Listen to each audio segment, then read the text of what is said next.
नमस्कार दोस्तों। जैसा कि आपको पता होगा, अगर आप बड़े शहरों में रहते हैं या फिर आजकल तो छोटे शहरों में भी जो फूड डिलीवरी एप्स हैं जैसे कि स्विगी हो गया, जोमेटो हो गया, इनका विस्तार काफी ज्यादा बढ़ गया है। लेकिन इसके साथ साथ एक दूसरी समस्या यह आ गई है कि बहुत सारे ऐसे रेस्टोरेंट्स हैं, स्पेशली पैंडेमिक के समय वो यहां पर क्लोज हो गए थे। उनके द्वारा कई सारा इल्जाम लगाया जा रहा है, जिसको देखते हुए यहां पर एक रेस्टोरेंट्स का एसोसिएशन है जिन्होंने एंटी कॉम्पिटिटिव प्रैक्टिसेस का केस दर्ज किया है अगेंस्ट जोमेटो एंड स्विगी। तो इसी के बारे में हम डिटेल से समझेंगे कि उनका कहना क्या है, उन्होंने क्या केस दर्ज किया है, प्रेजेंट में क्या सिचुएशन है। तो काफी कुछ जानने को है, चलिए आगे बढ़ते हैं। अगर आप यूपीएससी की तैयारी कर रहे हैं तो इसके बारे में सारी जानकारी आपको डिस्क्रिप्शन में मिल जाएगी, वहां से आप हमारे ऐप को भी डाउनलोड कर सकते हैं। सबसे पहले तो हम ये देखेंगे कि एग्जैक्टली हुआ क्या है, हम क्यों इसके बारे में डिस्कस कर रहे हैं। एक रेस्टोरेंट्स का समूह है जिसको कहा जाता है national restaurants association of India. बहुत सारे देश के अंदर जो रेस्टोरेंट्स हैं वो यहां पर इसके साथ जुड़े हुए हैं। तो इनका जो पूरा एसोसिएशन है वो कंपटीशन कमीशन ऑफ इंडिया के पास चला गया है। अब आपको पता होगा,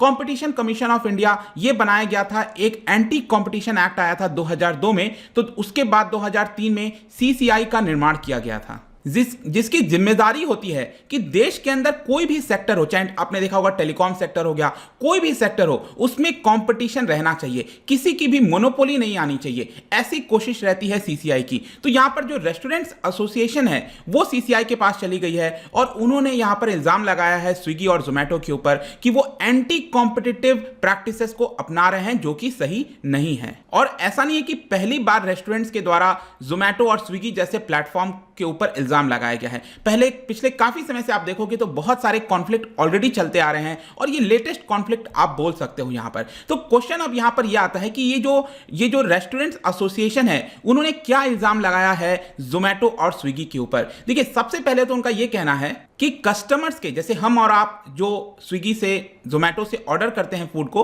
तो हमारा बहुत सारा जो डेटा है, चाहे हमारा personal information, name, date of birth, जो भी कुछ है, हमारा प्रेफरेंस क्या है, वेज नॉन वेज, हर एक चीज, ये सारे जो डेटा होते हैं वो जोमेटो और स्विगी सिर्फ अपने पास रखते हैं। बहुत कम डेटा जो है वो रेस्टोरेंट्स के साथ शेयर किया जाता है। तो पहला इल्जाम ये लगाया जा रहा है कि डेटा की मास्किंग हो रही है, मतलब छुपाने की कोशिश की जा रही है। दूसरा इल्जाम यहां पर यह बोला जा रहा है कि बहुत ज्यादा कमीशन लिया जाता है। और कुछ हद तक आप कई सारे रेस्टोरेंट से अगर आप बात करोगे, आपका कोई फेवरेट रेस्टोरेंट होगा, आप वहां पर जाते होगे, तो कई बार रेस्टोरेंट वाले कहते हैं कि सर आप हमें डायरेक्टली ऑर्डर कर दिया करो या इस तरह से, क्योंकि जो हमें कमीशन देना होता है स्विगी और जोमेटो के माध्यम से बहुत ज्यादा हो जाता है। सपोज आपने 100 रुपए का फूड ऑर्डर किया तो कई बार तो 35 रुपीज, 40 रुपीज कमीशन में चला जाता है और बाकी का ही यहां पर रेस्टोरेंट्स के पास बचता है। तो ये कुछ इल्जाम लगाए जा रहे हैं। प्लस यहां पर यह बोला गया है रेस्टोरेंट्स एसोसिएशन के द्वारा कि क्योंकि पैंडेमिक के समय आपने देखा होगा जो डाइन इन सर्विसेज होता है, मतलब जब आप डायरेक्टली रेस्टोरेंट में जाकर खाना खाते हो तो उसकी प्रेफरेंसेस कम हो गई थी, जाहिर सी बात है, और लोग डिलीवरी पर ज्यादा शिफ्ट हो गए थे। तो यहां पर क्या हो रहा था कि ये जो जोमेटो और स्विगी है वो एंटी कॉम्पिटिटिव प्रैक्टिसेस अपना रहे थे, जिसकी वजह से ये जो रेस्टोरेंट्स हैं उनका बिजनेस कम हो गया, कमजोर हो गया, कई सारे रेस्टोरेंट्स यहां पर क्लोज हो गए।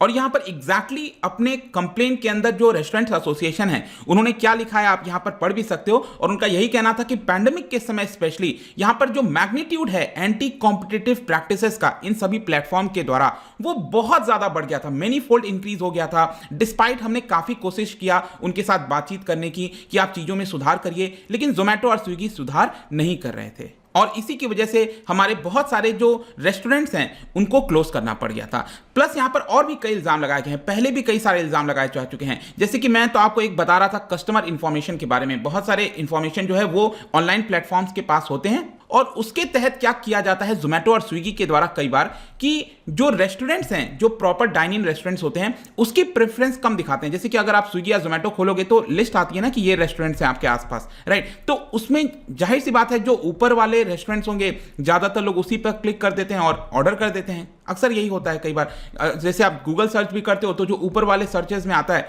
ज्यादातर आप उसी को देखते हो, कौन जाएगा नीचे अगले पेज में और इतना टाइम किसके पास है, राइट। तो ये चीज होता है। तो यहां पर एलिगेशन ये लगाया गया है कि जो खुद के किचन्स होते हैं स्विगी और जोमेटो के, अब ये भी मैं आपको बताता हूं आजकल क्या होने लगा है कि स्विगी सपोज क्या करेगा कि काफी बड़ा एरिया ले लेता है रेंट पे या जैसे भी, और उसमें छोटा छोटा हिस्सा क्या करता है रेस्टोरेंट्स को डिस्ट्रीब्यूट कर देता है। मतलब कि जो डाइन इन में आप खुद जाकर वहां पर खाना खाते थे, अब कई बार वो सारे रेस्टोरेंट्स क्लोज हो चुके हैं। मैं आपको रिसेंट का एग्जांपल बताता हूं। मैं अभी रिसेंटली दिल्ली में था और मैं अपना एक फेवरेट रेस्टोरेंट में वहां पर जाकर खाना चाहता था, तो मैंने देखा कि वो क्लोज हो गया है। मैंने कॉल किया, तब पता चला कि वो क्लाउड किचन में आ चुका है। अब क्लाउड किचन में क्या होता है कि वहां पर सिर्फ बनता है खाना, ठीक है, और वो बनने के बाद क्या होता है, वो डिलीवर किया जाता है, आप वहां पर जाकर खा नहीं सकते। तो ये क्लाउड किचन का कॉन्सेप्ट आजकल आ गया है। तो ये जो रेस्टोरेंट्स एसोसिएशन है, उनका इल्जाम ये लगाया जा रहा है कि इनके जो क्लाउड किचन होते हैं, जो खुद स्विगी के होते हैं, उनको वो ज्यादा प्रमोट करते हैं और हमारे रेस्टोरेंट्स को यहां पर कम प्रमोट किया जाता है। इसके साथ साथ एक और इल्जाम लगाया जा रहा है,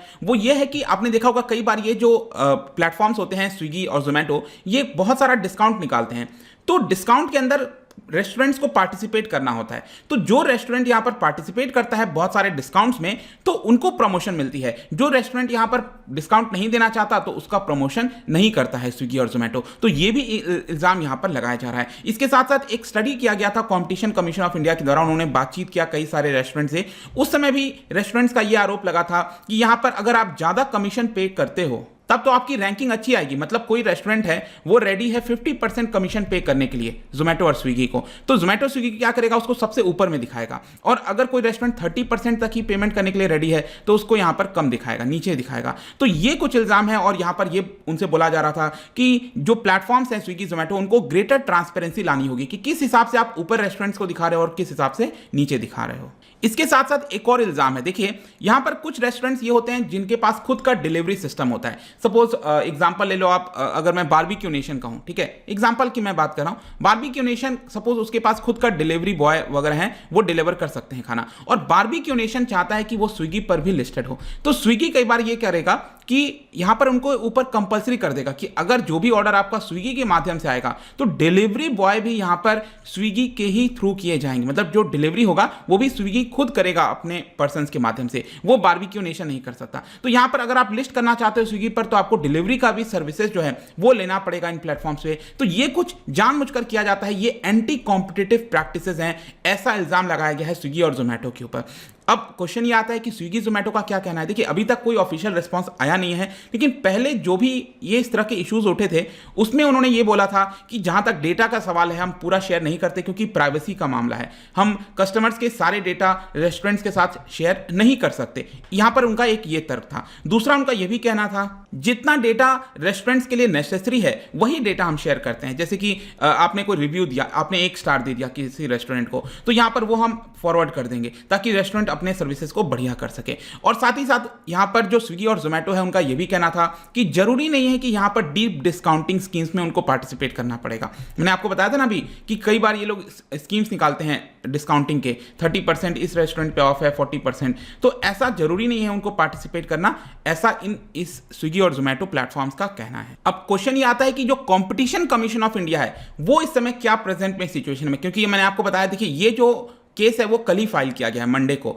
अब अभी के लिए आप देखोगे तो यहां पर कोई ऐसा रिस्पांस आया नहीं है, लेकिन पहले जो स्टडीज वगैरह किया गया था उसमें कंपटीशन कमीशन ऑफ इंडिया ने बोला था कि डेफिनेटली यहां पर जो लैक ऑफ ट्रांसपेरेंसी है इस तरह के प्लेटफॉर्म्स की, वो सही नहीं है, वो कंपटीशन को डिस्टॉर्ट करती है। मतलब ये एंटी कॉम्पिटिटिव प्रैक्टिसेस हैं। जो भी यहां पर डेटा वगैरह है वो भी शेयर करना चाहिए, ताकि यहां पर जो एसिमेट्री है इंफॉर्मेशन का वो ना रहे। मतलब जो रेस्टोरेंट्स हैं और ये जो प्लेटफॉर्म्स हैं जैसे जोमेटो और स्विगी, दोनों के बीच में जो असमानता है इंफॉर्मेशन की, वो नहीं रहनी चाहिए, ऐसा कंपटीशन कमीशन ऑफ इंडिया ने पहले अपने स्टडीज में बोल रखा है। और साथ ही साथ यहां पर कंपटीशन कमीशन ऑफ इंडिया ने यह भी बोला था कि एक प्रॉपर फ्रेमवर्क होना चाहिए, बेसिक फ्रेमवर्क होना चाहिए, ताकि रेस्टोरेंट्स और जोमेटो स्विगी जैसे प्लेटफॉर्म्स के बीच में जो भी कंसर्न्स हैं, रेजोल्यूशन है, उसको अच्छे से सॉल्व किया जा सके, जो कॉन्ट्रैक्ट है उसको नेगोशिएट करने में ज्यादा प्रॉब्लम ना हो। मतलब बेसिकली दोनों को एक तर्ज पर लाया जाए, ऐसा कंपटीशन कमीशन ऑफ इंडिया का कहना था। अब आगे क्या होगा, देखिए अभी तो कल ये कंप्लेंट फाइल की गई है जोमेटो और स्विगी के ऊपर, तो कंपटीशन कमीशन ऑफ इंडिया